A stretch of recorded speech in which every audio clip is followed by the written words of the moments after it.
افغانستان پر پھر حملہ ہوگا، پاکستانی فوج کا بڑا اعلان۔ منصور علی خان نے بڑی خبر بریک کر دی۔ سینئر اینکر پریس ہیڈ منصور علی خان نے اپنے ولاگ میں گفتگو کرتے ہوئے کہا کہ یہ خبریں موصول ہوئی کہ افغانستان کے مختلف شہروں پر میزائل داغے گئے۔ افغان صحافی رپورٹ کر رہے ہیں کہ یہ حملے پاکستان کے طیاروں، فائٹر جیٹس یا ڈرونز کی جانب سے کیے گئے۔ شروع میں کابل اور پکتیا سمیت 2 شہروں سے یہ خبریں آئیں۔ کئی علاقوں میں میزائل داغے گئے اور ٹارگیٹڈ کارروائیاں کی گئی۔ بعد ازاں مزید 3 شہروں سے بھی ایسی ہی اطلاعات آئی کہ وہاں بھی ٹارگیٹڈ آپریشنز ہوئے اور ممکنہ طور پر دھماکوں کی آوازیں سنی گئیں۔ یہ واقعات ایک اچانک یا انفرادی واقعے سے بڑھ کر ایک مربوط آپریشن کا اشارہ دیتے ہیں۔ اطلاعات کے مطابق نور ولی محسود، جن کے بارے میں کہا جاتا ہے کہ وہ تحریک طالبان پاکستان کے سربراہ ہیں، انہیں نشانہ بنایا گیا۔ ابتدائی رپورٹس میں بتایا گیا کہ وہ غالباً ایک کالے رنگ کے لینڈ کروزر V8 میں سوار تھے اور اسی گاڑی کو ہدف بنایا گیا۔ بعد ازاں نور ولی محسود کی ایک آڈیو بھی منظر عام پر آئی، جس میں وہ تاریخ بتاتے ہوئے کہتے ہیں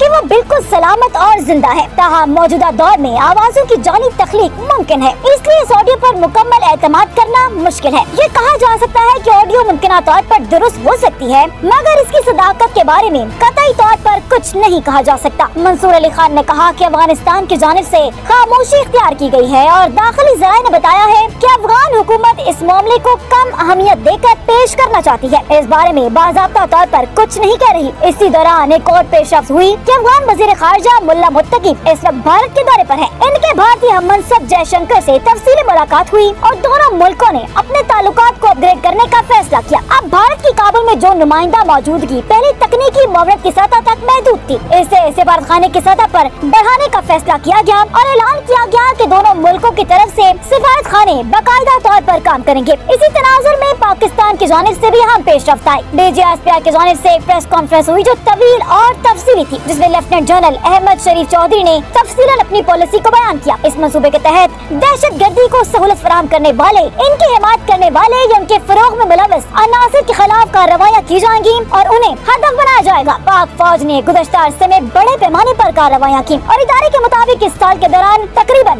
900 دہشت گرد ہلاک کیے گئے، جبکہ اسی دوران متعدد پاک فوجی جوان بھی شہید ہوئے۔ خاص طور پر گزشتہ 24 گھنٹوں کے دوران ایک واقعے میں متعدد اہلکار شہید ہوئے، جس کا ذکر پریس کانفرنس میں آیا۔ DGSPR نے واضح کیا کہ سلسلہ کو مزید جاری رہنے نہیں دیا جائے گا، جس میں کچھ عناصر ملک میں دہشت گردی پھیلانے والوں کو سیاسی پناہ اور مالی سیکورٹی سفارتی سہولیات دے رہے ہیں۔ ریاست یہ برداشت نہیں کرے گی کہ کوئی سیاسی جماعت یا شخصیت ایک طرف تو ریاست کے ساتھ چلتی رہے، دوسری جانب دہشت گردوں کی سرپرستی کرے۔ فوج بطور ادارہ واضح کر چکی کہ وہ ان سیاسی عناصر کے خلاف سخت اقدامات کرے گی۔ اب ڈبل سٹینڈرڈز کو قبول نہیں کیا جائے گا۔